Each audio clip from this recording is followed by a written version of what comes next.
Hello, everyone. Thank you for having me here. I'm Javier Larragoiti, the CEO and co-founder of Silinat. I'm come from Mexico, so it's a pleasure to be here even during COVID. And this picture is the reason why I'm standing here, telling you the story of my company and my experience. It's a picture of my family. The story of my company, Silinat, started when I received the news that my dad was diagnosed with diabetes. And that's how I understood that diabetes and obesity are growing quickly because there are no alternatives that taste as good as regular sugar. Actually, diabetes is the #1 cause of death in Mexico, and globally, more people die from sugar-related problems than from starvation or gunpowder. In those days, my sister, a dentist, introduced me to xylitol. Xylitol is a natural sugar substitute that protects teeth against cavities. That's why my sister knows about it. It's also low in calories, ideal for people with diabetes, but most importantly, it's the only one that tastes identical to sugar. Now, even though xylitol has all these really cool properties, it's not popular because it's very expensive. And what makes xylitol expensive is its production method. So today, xylitol is made from birch wood, it's a deforestative process, and through a series of costly and contaminant chemical reactions. So when I learned about this, I approached Lorena, who was my teacher when I was studying chemical engineering, and together we did something amazing. We created a patented process to transform agricultural waste like corn cob into xylitol through a fermentation. So it's a process similar to making wine or beer, completely cheaper, natural, sustainable, and has even been recognized by the MIT as a global solution for circular economy. As we employ agricultural waste as a raw material, we avoid pollution. Farmers usually burn the residues, and this practice generates 40% of the CO2 in rural communities. Furthermore, we pay poor farmers for the residues, so we contribute to enhance their economy. Therefore, for every ton of Silinat that we sell, we pay $500 to poor indigenous Mexican farmers. We upcycle 7 tons of agricultural waste and avoid 6 of CO2. And most importantly, we benefit the health of 3,000 people. Today, we have over 3,000 clients in North America. And we are certain that with your help, either it is spreading the word about Silinat or just buying our product, we can continue to fulfill our dream of sweetening the health of millions.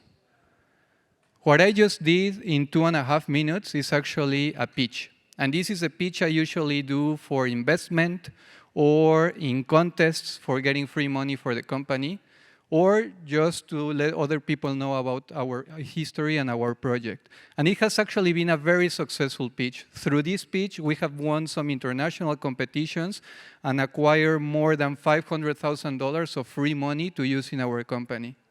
We're very proud, for example, of one international competition, which was Chivas Venture. Every year, over 2,000 startups from all over the world apply to this contest, that is the most important competition for social entrepreneurs. And in 2019, we were the winners. This is so important that every year they actually invite someone from Hollywood to be part of the jury, which is the lady next to me. Perhaps you don't recognize her because she's not wearing like any makeup, but she's the only actress that holds the record on being in the 2 most successful movies in terms of ticket sales. So she was the female protagonist in Avatar, and she's also Gamora in Guardians of the Galaxy, so she was in the last 2 movies of Avengers. Her name is Zoe Saldana. And what surprises me, and it's a little bit worrisome, is that every time I do this pitch, the feedback I receive from the audience or from the jury or from the investors is that we have a great idea. We have the idea of transforming agricultural waste and trying to mitigate health issues like diabetes and obesity. And that worries me because the whole pitch is not about the idea, it's about the people involved in the project. If you remember the images I was showing while I was doing the pitch, I only showed 1 image with my product, and the rest were just images of people. So let's do a little bit of recap. My inspiration was my dad. I was introduced to the product by my sister. I created the technology with my ex-teacher, and I'm not even mentioning the other co-founders that are crucial for the commercialization and growth of the company. So the message I want to share today with you is that too many people focuses on the idea to try to build a startup. Actually, I've had this conversation with many friends that they are not happy working in the companies, and they tell me, Javier, I really want to be an entrepreneur, but I don't have this idea that I know will be successful and will turn me into a millionaire. And that's the least important part. What you have to focus is on the people. Being social is what will make your company a successful story. So let's start by the team. You need a team of people in which you trust. You trust especially their work, so you don't have to come back and revise what they're doing. People that share your values and your vision, so you have like a strong organizational culture. But also people that is multidisciplinary or that comes from different backgrounds. If you have a strong team, you will surpass any problem in the future that your company will face. I've seen the greatest ideas fail because they didn't have a strong team that was pushing the project, and I've seen the worst ideas became a success in the market because they had a strong team behind of them that pushed them forward. So the team is the most important part of the company, and I want to give an example using the story of the company that is, for me, the best startup in the whole world. So it was a team of one people that was working in biology, a fashion designer, and an engineer that was working in production. And they came together to build this company, which is named Bold Threads. And they were thinking like, okay, we need to solve a problem and we want to design the clothing of the future. So which are the characteristics that we need to have for the clothing of the future? So they decided that the clothing of the future needs to be light, so like breathable, resistant, hydrophobic, so you don't have to wash it that often. And they decided that it cannot be done from synthetic products like polyester or I don't know, like any other synthetic clothing that you have over there, because those synthetic clothes actually came from derivatives from petroleum. And they can also not use like natural clothes like cotton or linen, because for them you need like to use a lot of water and a lot of land to creating those products. So the biologist person in the team, he was like having a brainstorming, and he discovered that there was one material on the earth that had all these characteristics. So something that is resistant, light, breathable, especially breathable because we have a problem with global warming and the temperature will continue to rise. And hydrophobic, so you don't have to wash it that often. And he discovered that the material on Earth that has all these characteristics is a spider web. And that's amazing. They just discovered that there's this spider web that you can use for creating the clothing of the future. Now the problem is, how the hell are you going to industrialize spider web to make millions of clothing for everyone on Earth? No?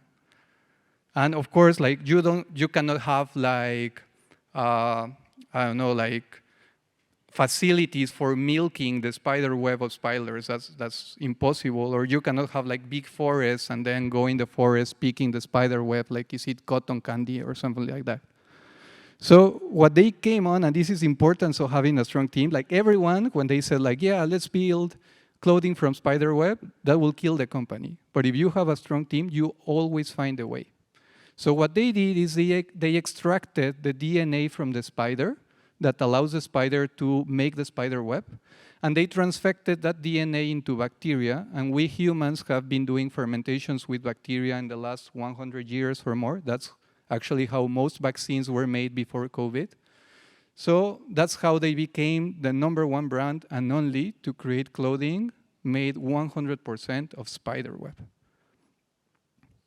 Now, if you have a strong team, you will be able to surpass any challenge. But the second thing you need, and that's also important for being social, is a network.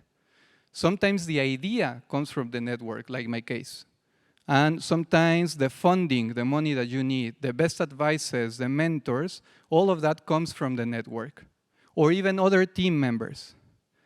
An example that I find fascinating is a Mexican company named Clevot. And they had their idea actually came from this network. So they were two students studying mechanical engineering in Mexico, and they had this assignment, like this homework from one of their subjects, and the homework was go with your family members, friends, other professors, whoever, and ask them like which are the problems they currently have in their jobs, and try to see if you can solve one of those problems with the knowledge you have acquired in this bachelor's degree of mechanical engineering. So one of them did that. He came with his dad, and his dad was working in the food industry. And his dad told him, actually, there's an issue that we haven't been able to solve in the food industry. That is, whenever you produce something, for example, cakes or chocolates or whatever, you have these transportation bans, no? So you have like the transportation band taking all the food, and every time you have to stop the whole production, and stopping the production, of course, implies higher costs. Sanitize everything, like you can see how dirty it is, so you have to take up all the food, sanitize and clean, and then start again. And this guy told him like that's actually a super easy problem to solve. Like, why not, when we have the transportation band coming back, we inject like saturated vapor, hot vapor, to sanitize in real time, and we can actually condense the water on the other side and recirculate, so it's like continuous. They created this company, Clevot, and they have sold this patent to all the companies in the food industry that you can imagine. And the idea came for having just a conversation with your dad. So the idea is not the most important thing. People is the most important thing. And I've experienced this in my personal story, the importance of networking. So in 2014, before I was actually working for Unilever in Ben & Jerry's, and in 2014, I got the opportunity to go to work in Detroit for BASF, the largest chemical company in the world. And when I arrived, they told me, Javier, your boss will be David Waits, who is a genius. He created 70 patents for the company, and all of them are selling products. But he's very, very demanding with his team. So most people in your place have actually just last 1 year in the company, and then they quit. So the first thing I thought was, I have to win this person. Like, I have to become his friend. And that's what I did. Like, every Thursday, I invited him for lunch. David Waits is like this 70-year-old that lives alone. So we became actually really, really close. 1 year later, BASF created a joint venture program with Harvard, and he went to Harvard for creating a research laboratory, the David Waits Laboratory, and he invited me to join. He could select one person for the company, and he invited me. This was never in my dreams, not even in my life plan. Like, working for Harvard was not part of my life at all, and it just came from networking. When I was in Harvard, they told me like, yeah, we love you, Javier, but you only have a bachelor's degree. We need you to have a PhD. So they helped me to get a scholarship in the UCL. I came to London for doing my master's. And then I decided to not pursue the academia life. I decided to go back to Mexico, and that's when Sealinat started. And also what I've learned from networking is that the best way to start networking is smiling. I know it sounds crazy, but it's completely true. In the past years, I've been able to connect with so many people just by start smiling. I met Gian in Tomorrowland 2018 from 200,000 people that was there. We just started having a conversation next to each other while listening to, I think it was Swedish House Mafia or something. And now I visited more than 10 countries with him. I met Romain, he's from French. Gian is from the Netherlands. He was doing his exchange program in Mexico, and he was working in the same cohort that we were working in Sealinat. Just for smiling, we started like having a conversation, and now they're both like my best friends from international countries. And this is something that I'm not saying just because like, yeah, go there and smile to everyone. This is something that is actually proven by science. So there have been many studies that show that when you smile, you can trick your brain into generating happy hormones, like serotonin. It's like power posing. Have you ever heard of power posing? Like, for example, if you go to, like before going to a stage, power posing. It's like before going to a stage, like for getting a little bit more of self-confidence, you like stand out, do like some stretching, some like powerful pose, like you're important. And that tricks your brain. It's exactly the same with smiling. You can trick your brain to feel better, to feel happier, and reflect that by smiling. There are even studies that show that when you're actually sad and you start smiling, you can trick your brain and change that mentality. But what I found fascinating is another study, most recent, done by the Weizmann Institute. And what they did is they studied two groups of people. 1,000 people that they believed themselves they were super unlucky, that all the bad things always happened to them. And another group of 1,000 people that they believed they were super lucky, that without considering things like doors were always open for them and they always had like the best scenario happening in their lives. And they studied everything from those 2,000 people. Their daily activities, if they have like any rituals in the morning, the books they read, the TV shows they saw, even the diet they have, to see if there was a significant difference. And the only difference they found out in these groups is that the people that identified as lucky people smiled twice more than the people that identified as unlucky. And the logic behind of it is like when you smile, you actually connect better with people. So it's most probably that just because they smile more, like more people were willing to help them on the way, and that's why they felt more lucky. So remember, being successful or building successful companies, it's all about being social. So care more about the team, care more about the network. You can start by having a conversation with the person that is here next to you. And you can always start with a smile. Thank you for your attention.